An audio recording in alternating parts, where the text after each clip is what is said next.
డబ్బు, అనారోగ్యం, ఉద్యోగం, వ్యాపారం, అప్పులతో బాధపడుతున్నారా? మీకోసమే launch your future programme.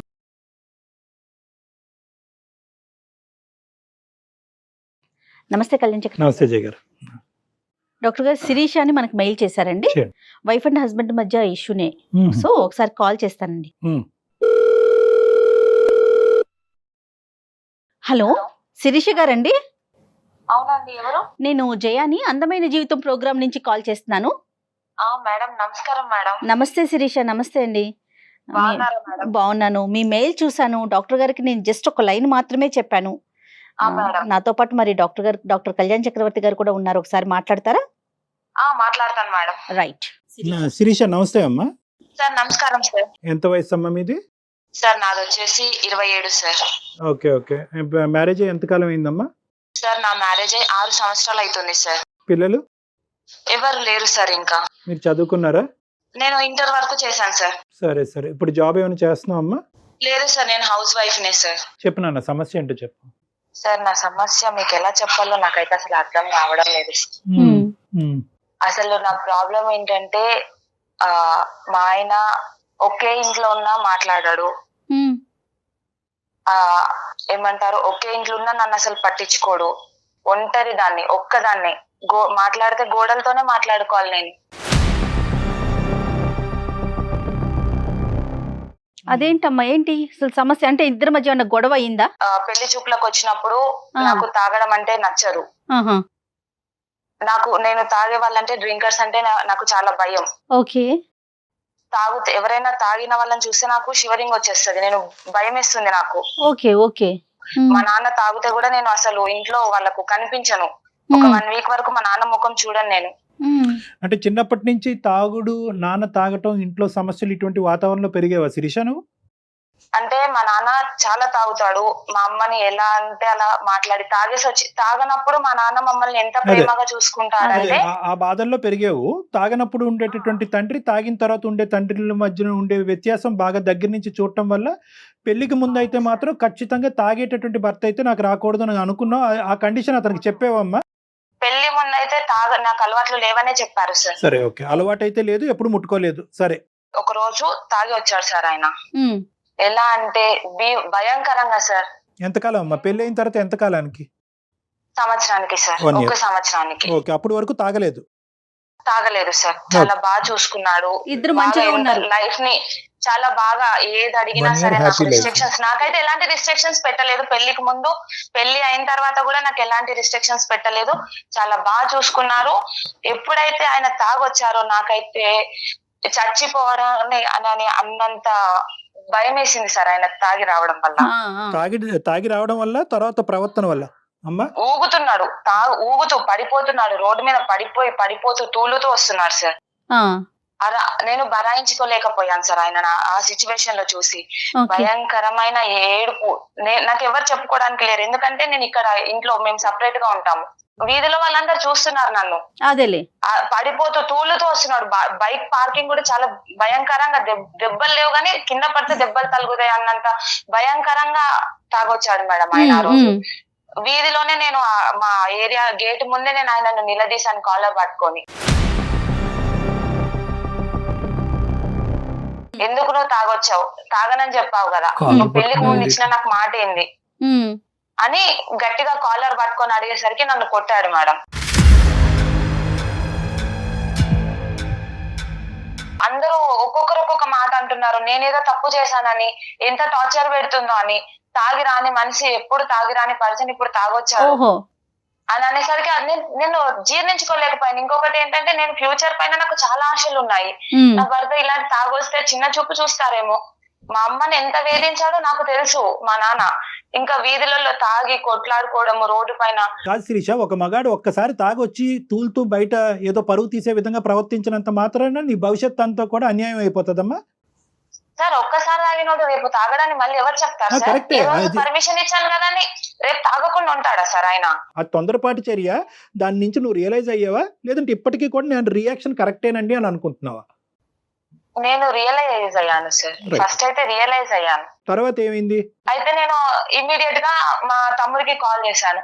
Call చేసి వాడు ఇమీడియట్ గా ఒక 10 మందిని వేసుకొని వచ్చాడండి. అంటే నువ్వు చెప్పడానికి కారణం ఏంటమ్మా? నీ బాధ పంచుకుందామన్నా లేదంటే అతని చేత మీ ఆయన్ని చితగ్గొడదామన్నా? అంటే అక్క కదా, సపోర్ట్ ఇస్తాడు కదా. నేను చాలా అంటే చాలా వాళ్ళ చేతులలో ఒక బంగారు బొమ్మలాగా పెరిగాను సార్. ఈ 10 మంది ఏం చేశారు? వాళ్ళైతే ఎవరు ఆయననైతే ఏమనలేదు, తీసుకెళ్లి పోలీస్ స్టేషన్ లో పెట్టారు సార్.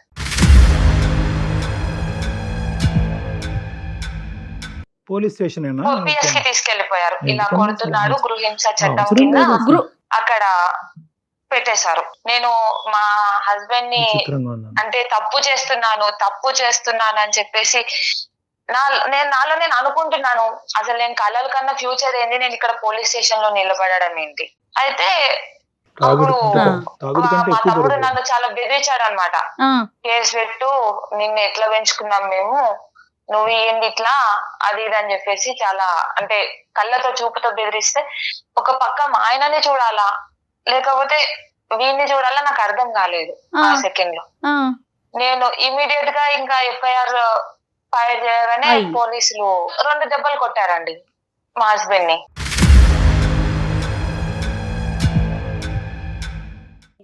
ఇంకా అప్పుడు ఆయన చూసిన చూపు నేను అసలు ఇప్పటికీ నేను మర్చిపోలేను. ఆయన అదే లాస్ట్ చూపు, ఆయన నన్ను చూడడం, ఏంటి ఆ కళ్ళతో చూడడం, పోలీస్ స్టేషన్ లో నన్ను అలా చూడడము, మళ్ళీ ఈ సెకండ్ వరకు కూడా ఆయన నన్ను తలెత్తి చూడలేదు. అదే లాస్ట్.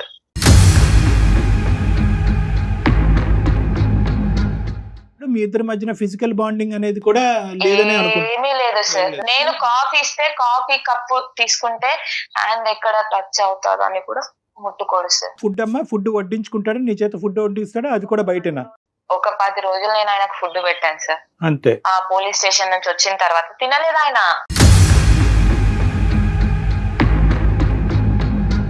ఇప్పుడు మీ ఇంటికి అమ్మా నాన్నలు మీ తరపున కానీ ఆయన తరపున కానీ వచ్చిపోవటాలు ఏం లేవమ్మా? రాకపోకలు లేవా? వాళ్ళ ఇంట్లో వాళ్ళు వస్తారు. మా అమ్మ వాళ్ళైతే ఎప్పుడైనా ఒకసారి వచ్చి ఇట్లా వెళ్ళి అట్లా వెళ్ళిపోతారు. కాకపోతే వాళ్ళు ఉన్నప్పుడు కూడా లేట్ నైట్స్ రావడమే. నాతో వచ్చి ఏం మాట్లాడాడు, ఆఫీస్ వర్క్ అని చెప్పేసి నేను కవర్ చేసేస్తాను. ఆయన ఇన్ని సంవత్సరాల ప్రయాణంలో ఎప్పుడు కూడా మీ పేరెంట్స్ ఏంటమ్మా అల్లుడు గారు అంత ముభావంగా ఉంటారు, నీతో ఎలా ఉంటున్నారు, మాతో అలా ఎందుకున్నారు, పెళ్ళైనటువంటి 1 సంవత్సరం బానే ఉండేవారు కదా, ఇప్పుడు ఎందుకు అలా ఉన్నారనే బేసిక్ క్వశ్చన్ రాలేదమ్మా మీ పేరెంట్స్ దగ్గర నుంచి? మా వాళ్ళు అడిగారు సార్, మా వాళ్ళు అడిగారు, మా అత్తగారు కూడా కాల్ చేసి అడిగారు. వాడు మాతో బానే మాట్లాడుతున్నాడు, నీతో ఎలా ఉన్నారు. మామూలుగా మా అత్తగారు పిల్లల గురించి అడిగారు.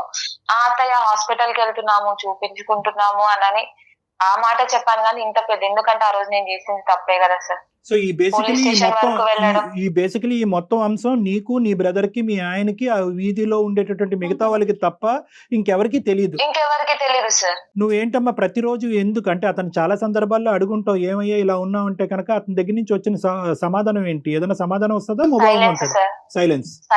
సార్.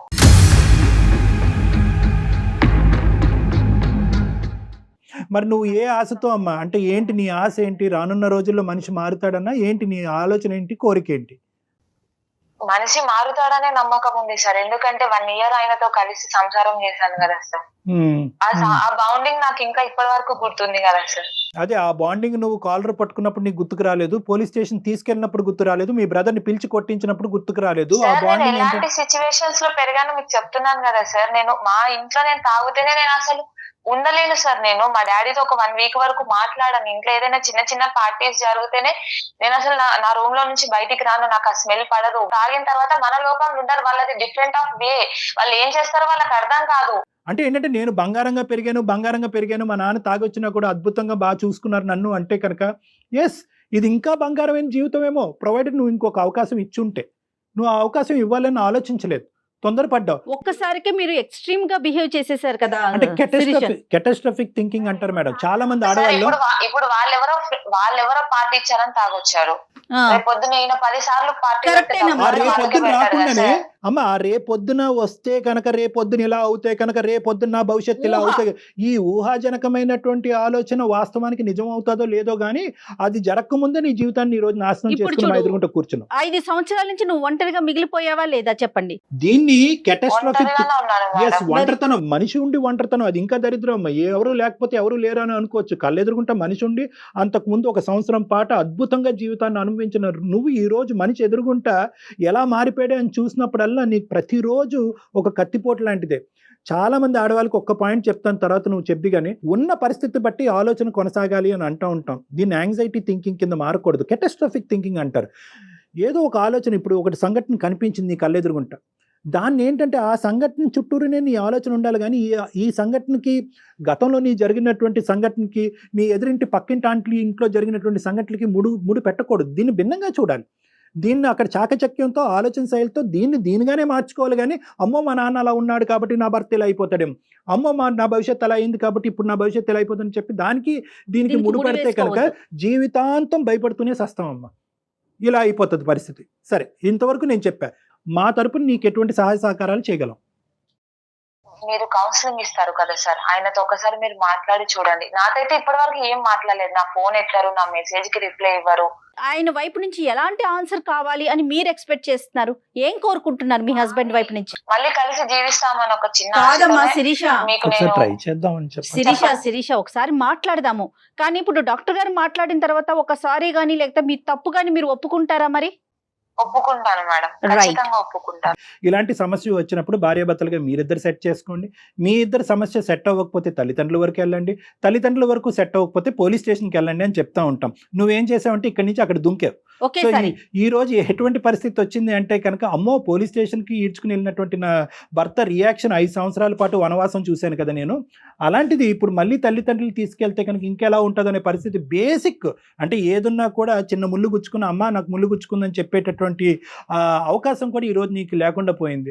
దానివల్లే ఈరోజు మా సహాయ సహకారాలు తీసుకోవడానికి ట్రై చేస్తున్నాం. ఒకటమ్మా, ఇక్కడ మనం ఏం చేద్దామంటే కనుక, నువ్వు అపాలజీ చెప్పినా ఏం చెప్పినా కూడా ఫస్ట్ అతని మనసులో ఎక్కడ గాయపడింది అనేది ఫస్ట్ మనం తెలుసుకోవటం ఇంపార్టెంట్. సో అతనికి ఒకసారి అవకాశం ఉంటే ఫోన్ ఇవ్వండి అమ్మా, మాట్లాడదాం. కాల్ చేస్తారా మరి మీరు? మేడం నేను కాల్ చేస్తే లిఫ్ట్ చేయడు మేడం. నేను నెంబర్ చెప్తాను మేడం. రైట్, ఒకసారి నేను నేను కాన్ఫరెన్స్ మీకు లో పంపిస్తాను. పంపించండి, నేను కాన్ఫరెన్స్ లో తీసుకుంటా.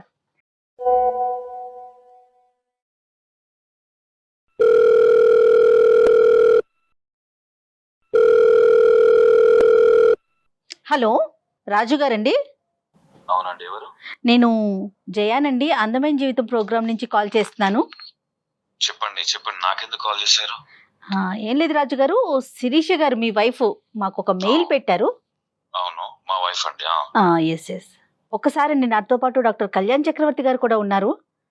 ఓకే, జస్ట్ ఒక విషయం మీతో మాట్లాడదాం అన్నట్లుగా కాల్ చేశాను. జస్ట్ మినిట్ అండి. ఏం మాట్లాడాలండి? రాజుగారు నమస్తే అండి. రాజుగారు నమస్తే. డాక్టర్ కళ్యాణ్ చక్రవర్తి అండి. మీరు వర్క్లో ఉన్నారా? పర్లేదు, చెప్పండి. ఏం లేదు, చాలా దుఃఖంలో ఉంది అమ్మాయి, మీ వైఫ్. అంటే 6 years బట్టి 5 years బట్టి అనుకుంటాను సుమారుగా. ఏదో ఒక సంఘటన తర్వాత భార్యాభర్తలుగా మీరిద్దరు ఒకే ఇంట్లో ఉన్నా కూడా మీ ఇద్దరి మధ్యన ఎటువంటి సంబంధం లేదు, ఒక ఆలోచన లేదు, ఆఖరికి ఒక కంటి చూపు కూడా లేదు అనేటటువంటి ఒక చెరసాల, ఒక జైల్లో ఉంటున్నానండి అని ఆ అమ్మాయి అంది. మీరు మాట్లాడి ఇప్పుడు ఏం చేస్తారండి?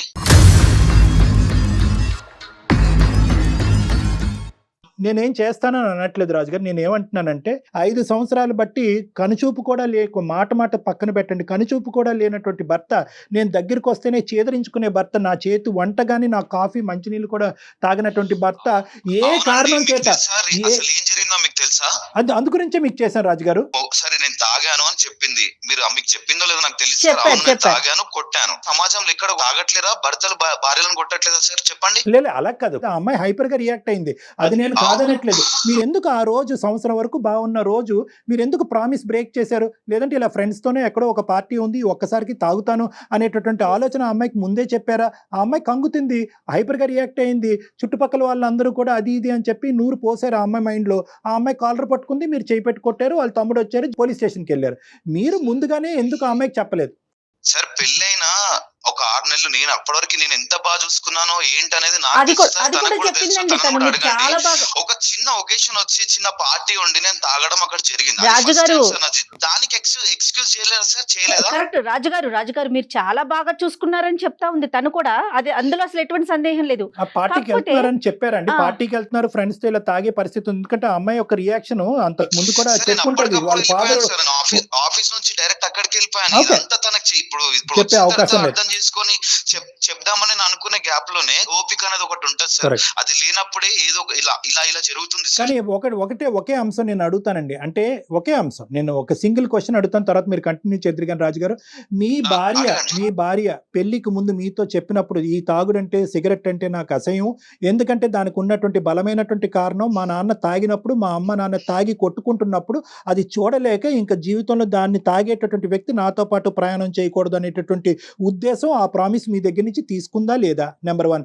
నెంబర్ 2, ఒకప్పుడు ఇలా ఫ్రెండ్స్తో పాటు తాగితే మీ వైఫ్ యొక్క రియాక్షన్ ఇలా ఉంటుందని అనుకున్నారా, లేదంటే ఈ ఒక్కసారికి ఓకే అన్నట్టు వదిలేస్తుంది అనుకున్నారా? మీరు ఏ ఎక్స్పెక్టేషన్తో తాగారు, ఏ ఎక్స్పెక్టేషన్తో ఇంటికి వచ్చారు?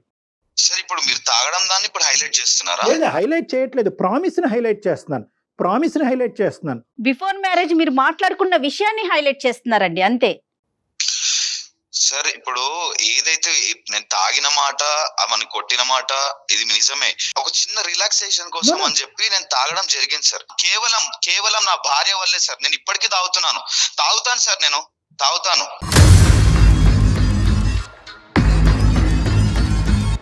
ఎందుకంటే నా మనసు సార్ ఎంత కృంగిపోయిన ఆ సిచ్యువేషన్ లా అసలు నాకు తెలుసు సార్. అది సాటి మొగాడిగా నేను మీకు చెప్పాల్సిన అవసరం లేదు సార్. అసలు ఆ పరిస్థితుల్లో ఏం జరిగింది సార్? ఆ స్టేషన్ లో కంప్లైంట్ ఇస్తే పోలీస్ వాళ్ళు కాపురం చేస్తారు సార్ వచ్చి.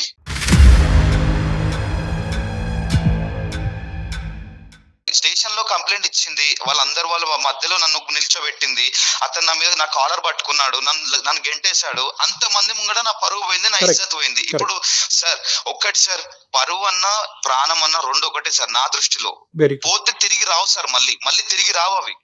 ఆ టైంలో ఎంత సఫర్ అయ్యానో, ఎంత బాధపడ్డానో నాకు తెలుసు సార్, నాకు తెలుసు.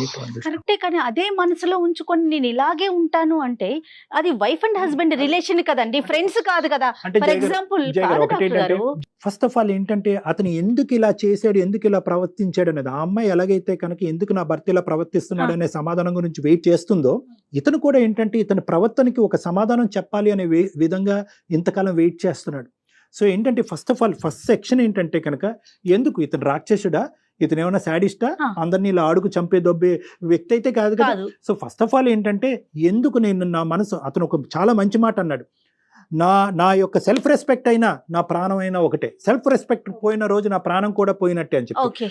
ఫస్ట్ ఆఫ్ ఆల్ ఏంటంటే అతను ఎంత గాయపడ్డాడు అనేది మనం విన్న తర్వాత ఆ గాయానికి మందు ఏంటి అనేటటువంటిది నెక్స్ట్ ఫేజ్ లో వస్తుంది. అతను ఎందుకు ఆ గాయానికి మందు అడుగులు. రైట్, మరి ఒకసారి శిరీషని కూడా లైన్ లోకి తీసుకుందామా రాజు గారు? దేనికండి అవసరం లేదు, నేను మాట్లాడనండి. మాట్లాడేవాడిని అయితే అప్పుడే మాట్లాడేవాడిని, నేను మాట్లాడను. ఒకసారి మాట్లాడితే కదా సమస్యకి పరిష్కారం. మీరు పరిష్కారం వైపు ఆలోచించట్లేదు అసలు. రాజుగారు ఏం ఆలోచించాలండి? 6 సంవత్సరాల నుంచి నేను ఒంటరిగా. రాజుగారు ఒక్క నిమిషం రాజుగారు, ఈ రోజు ఒక్కొక్క మెట్టు నా చేయి పట్టుకుని నిదానంగా ఎక్కించేస్తున్నారు డాక్టర్ గారు అని మీరు అనుకోవద్దు. నేను అనేది ఏంటంటే, ఈ రోజు మీరు ఎంత క్షోభను అనిపిస్తున్నారు, ఆ అమ్మాయి ఒక్కతే అనుకుంటుంది నేనే నరకం అని, మీరు ఎంత క్షోభను అనిపిస్తున్నారు. ఒకే ఇంట్లో ఉంటూ పక్కన ఆడదాన్ని పెట్టుకుంటూ ఆ అమ్మాయి కళ్ళ వైపు చూడకుండా, ఆ అమ్మాయిని తాకకుండా, ఇది కూడా నరకమేనండి. అందుగురించి ఇందాక జయ గారికి చెప్పాను, ఇది 2 రెట్లు నరకం, అది ఒక నరకం అయితే ఇది 2 రెట్లు నరకం. డాక్టర్ గారు ఎవరికి వాళ్ళు అనుభవిస్తున్నారండి, ఆ అమ్మాయికి ఆ అమ్మాయి, ఈ అబ్బాయికి ఈ అబ్బాయి. అందుగురించి ఈ మౌన పోరాటం ఇక్కడతో ఆగాలి. ఏ కారణం చేత ఇరువురు బాధపడుతున్నారన్నది చూడాలి. సమస్యకి పరిష్కారం సంగతి తర్వాత చూద్దాం. అసలు మీరు ఏ కారణం వల్ల మీరు ఎలా ప్రవర్తిస్తున్నారు, ఆ అమ్మాయి ఈ సమస్యకి పరిష్కారం ఏమైనా వెతికి పట్టుకోగలదా? సార్ కారణం ఏందో మీరు అడిగారు, నేను మీకు చెప్పాను. మళ్ళీ ఆమెతో మాట్లాడమంటే ఈ పెళ్లికి ఒక మీనింగ్ ఉంది. ఈ పెళ్లికి ఒక సమస్యకి పరిష్కారం కావాలంటే ఒక సమాధానం కావాలి. ఆ సమాధానం అనేది ఇరువురు పంచుకోవటం అనేటటువంటిది ఆ పెళ్లికి గౌరవం. ఇది ఒక పవిత్రమైనటువంటి బంధం. దీంట్లో ఏంటంటే మీ సమాధానం, ఎందుకంటే ఈ ఒక్క ఆస్పెక్ట్ తప్ప మీ ఇద్దరి మధ్యన ఏమీ లేదు నాన్న. మీ ఇద్దరి మధ్యన ఇంకొక ఆస్పెక్ట్, ఇంకొక ఇష్యూ ఏమీ లేదు. పెద్దలు బాగానే ఉన్నారు, పిల్లలు అందరూ బాగానే ఉన్నారు. ఒక్క సంఘటన జీవితాన్ని మార్చేసింది. సో కాబట్టి ఏంటంటే దీని పరిష్కారం వైపు తర్వాత చూద్దాం. ఫస్ట్ మీరిద్దరు ఒకరికొకరు సమాధానం చెప్పుకోండి. ఫస్ట్ ఆ అమ్మాయి ఏం చెప్తుందో వినండి. ఆ అమ్మాయితో మాట్లాడటం మీకు ఇష్టం లేకపోతే మేము ఆ అమ్మాయి మాటను మీకు మీడియేట్ చేస్తాం. ఒక్కసారి ఫోన్ కలవడానికి అవకాశం. ఫోన్ కలుపుతాం, ఎస్ పెడదాం. పెట్టి ఆ అమ్మాయి ఆలోచన ఏంటో మీరు వినండి, మీ ఆలోచన అమ్మాయికి చెప్పండి. ఒక్కసారి అవకాశాన్ని ఇవ్వండి ప్లీజ్, మై రిక్వెస్ట్. సరే పెట్టండి. థ్యాంక్ యూ నాన్న, thank you for allowing that.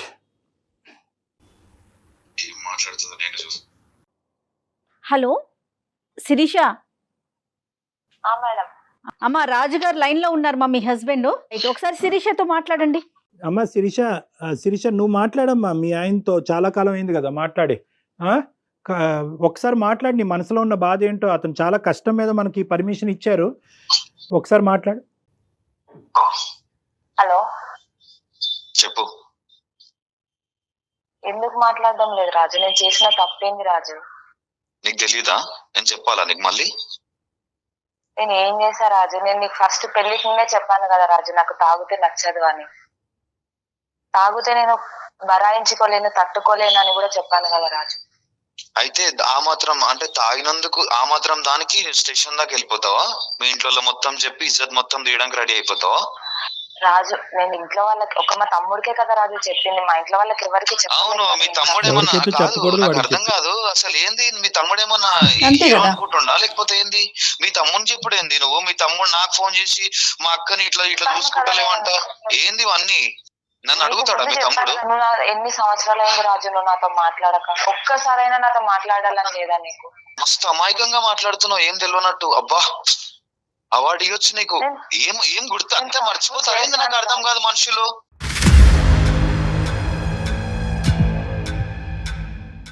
ఏం చేసినా గుర్తులేదా? ఏం చేసినా అని అడుగుతున్నావు మళ్ళీ. నేను తప్పని ఒప్పుకుంటున్నా కదా రాజు, మాట్లాడచ్చు కదా. ఇగో చూడు శిక్ష, నేను మాట్లాడేవాడిని అయితే నేను ఇంట్లోనే నీతో ఆ రోజే అప్పటికప్పుడు సాల్వ్ అయిన రోజే నెక్స్ట్ రోజే నేను మాట్లాడేవాడిని. అది నాకు ఎంత గట్టిగా గుచ్చుకుందో నా గుండెకి నాకు తెలుసు. అర్థమవుతుందా?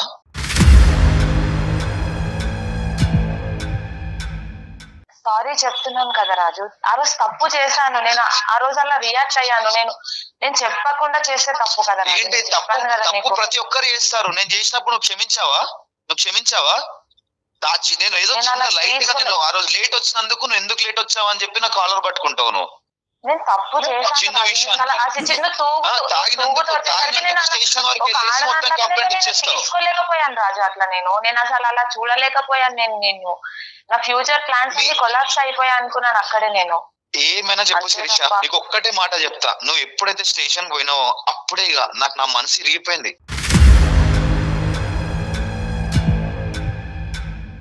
నీ అసలు ఎటువంటి ప్రేమ గాని చూపిద్దామన్నా రావట్లేదు. అసలు ఏం చేయాలో అర్థమైతలేదు. నువ్వు తప్పు నాదే రాజు, సారీ. నువ్వు ఏమైనా చెప్పు. ఏం సారీ? సూదితో గుచ్చి అయ్యో తగిలిందా సారీ అంటే ఇన్ని రోజులు బట్టి నీకు రానటువంటి ఒక అవకాశం వచ్చింది. నీ భర్త నీతో మాట్లాడుతున్నాడు. ఇది ఒక బంగారం అవకాశం, దీన్ని సద్వినియోగం చేసుకోవాలి. కాబట్టి మేము అనుకున్నట్టే నువ్వు ఒక అడుగు ముందుకేసి అపాలజీ చెప్తున్నావు, సంతోషం. దీన్ని అన్కండిషనల్ అపాలజీ అంటారు. ఓకే, అన్ని విధాలుగా నా తప్పు అయ్యింది కాబట్టి నా తప్పు నేను తెలుసుకున్నాను, నేను హైపర్గా రియాక్ట్ అయ్యాను, అలా రియాక్ట్ అవ్వకుండా ఉండవలసింది, మా బ్రదర్ని ఇన్వాల్వ్ చేయకుండా ఉండవలసింది, పోలీస్ స్టేషన్కి వెళ్లకుండా ఉండవలసింది అనే విధంగా నువ్వు ఫస్ట్ అది ఒప్పుకోవాలి. అది మనస్ఫూర్తిగా, మా గురించి కూడా కాదు, సుమన్ టీవీ గురించి, అందమైన జీవితం గురించి కాదు, అది మనస్ఫూర్తిగా నువ్వు అది చెప్పాలనుకుంటే ఫస్ట్ ఆ ఆస్పెక్ట్ చెప్పు. తర్వాత నువ్వు ఏం చేస్తే కనుక రాజు మళ్ళీ ముందుకు వచ్చి నీతో పాటు ప్రయాణం కొనసాగిస్తాడన్నది నెక్స్ట్ అడుగుదాం. నీ కోసం, నీ కుటుంబం, నీ సంసారం కోసం అమ్మా, అది దృష్టిలో పెట్టుకొని మాట్లాడు. రాజు చెప్పు. రాజు సారీ రాజు. దేని ఏం సారీ? వాడు నిజంగా పోలీస్ స్టేషన్ వరకు పోతాడని నేను అనుకోలేదు రాజు. నువ్వు లేవా స్టేషన్ లో? నువ్వు లేవా? నువ్వే కదా వచ్చి ఇచ్చింది కంప్లైంట్.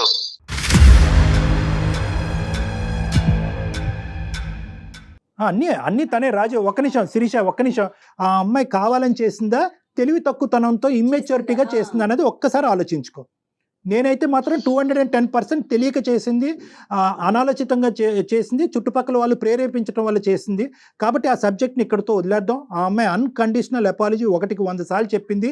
ఈ అపాలజీని నువ్వు యాక్సెప్ట్ చేసి ఈ ఈ జీవితాన్ని ముందుకు కొనసాగటానికి నీ యొక్క కండిషన్స్ ఏంటో చెప్పు. Will conclude on this. ఎక్కడైతే నా ఇజ్జత్ స్టేషన్ లో తీసిందో అక్కడే వాళ్ళ తమ్ముడు ఆమె ఇద్దరు వచ్చి నా కాళ్ళు పట్టుకునే దాకా అందరి ముందు, ఎక్కడైతే నా ఇజ్జత్ పోయిందో, పరుగు పోయిందో అక్కడే అందరి ముందు వచ్చి నా కాళ్ళు పట్టుకుని నాకు క్షమాపణ అడిగితే నేను క్షమిస్తాను మేడం. సార్ నేను చెప్తాను సార్, మా తమ్ముడిని పిలిపించి ఎలా చెప్పించమంటారు సార్? సారీ. ఇప్పుడు నువ్వు కాలు పట్టుకుంటావు సరే, మీ తమ్ముడు కూడా ఉన్నాడు కదా దీనికి. మీ తమ్ముడు స్టేషన్ దాకా తీసుకెళ్లి అందరు ముంగడ చేస్తే మీ తమ్ముడు కూడా ఉన్నాడు కదా. ఒకటి తమ్ముడు క్షమాపణ చెప్పాలి అనేది ఒకటి, రెండోది ఏంటంటే తమ్ముడు ఏంటి అది పోలీస్ స్టేషన్ లో చెప్పాలా? అవును సార్, పోలీస్ స్టేషన్ లో చెప్పారు. ఇది కరెక్ట్ కాదు కదా ఇది correct డాక్టర్ కాదేమో గారు. రాజు. ఇది ఎక్కడి న్యాయం డాక్టర్ గారు? అంటే నేను నీకు ఎట్లా చెప్తానని కంఫర్టబుల్ గా ఉంటే అదేది కరెక్ట్ ఏదో రాంగ్ ఏదో నువ్వు చూసుకుంటావు అలా అన్నమాట. కాదు, అలా కాదు. నీ మరి చేతిలో మిగతాలో- తను జుట్టు పెట్టిందని చెప్పి నువ్వు ఇష్టానుసారం మాట్లాడటం కాదు రాజు. చెల్లెల జీవితం ఇలా అవ్వాలని కోరుకుంటూ ఎవడు చేయడు. ఇంటికాడ చెప్తే సారీ రాజు, చేస్తాను అనుకుంటున్నాను. రాజు రాజు. రాజు మీరు కొంచెం ఒక్క మెట్టు తగ్గాలి రాజు, ప్లీజ్. ఎందుకంటే నాకు ఒక్క అంశం చాలా బాగా అర్థమైంది. 5 సంవత్సరాల పాటు ఇంత వాడి వేడితో మీరు ఇద్దరు కలిసి ఉన్నారంటే మీ ఇద్దరి మధ్యన ప్రేమ అనేటటువంటి సబ్జెక్ట్ అయితే ఉంది ఖచ్చితంగా. కాబట్టి రాజు రాజు ఓకే ఓకే ఓకే. ప్లీజ్ రాజు, మీరు ఒక్కసారి ఆలోచించండి. ఇప్పటికైనా కూడా ఆ అమ్మాయి అపాలజీ చెప్పింది, తమ్ముడి చేత అపాలజీ చెప్పిస్తానంది, కథ సుఖాంతం అని నాకు అనిపిస్తుంది. ఎవరికి వాళ్ళు ఒక మెట్టు తగ్గితే సంసారం అనేది ముందుకెళ్తదండి. ఇంకెవరు పెద్దవాళ్ళు ఇన్వాల్వ్మెంట్ అక్కర్లేదు. ఎవరి ఇన్వాల్వ్మెంట్ ఉండదు ఇందులో. ఇంకెవరు అది. అక్కర్లేదు, ఇంకెవరు పెద్దవాళ్ళు అక్కర్లేదు. మీ సరే ముగ్గురు మేడం. కూర్చోండి. మీరు చెప్పిన దానికి ఓకే మేడం, నేను కాదనట్లేదు. బట్ ఇది మళ్ళీ రిపీట్ అయితే మాత్రం చాలా కష్టం మేడం. బాబు రిపీట్ అవ్వకూడదు, మేము తేల్చిన రిపీట్ అవుతాయి. 5 సంవత్సరాలకి ఎంత టైం పట్టింది. Right. ఓకేనమ్మా, all the best Sirisha. Thank you sir, thank you so much sir. All the Okay best అమ్మా, రాజు. నమస్తే. జాగ్రత్త జాగ్రత్త, మెచ్యూర్ గా ఆలోచించు. బాయ్ అమ్మా. Thank you sir, thank you sir, bye sir. Thank you so much thank you Kalyan garu. జగర్. నమస్తే.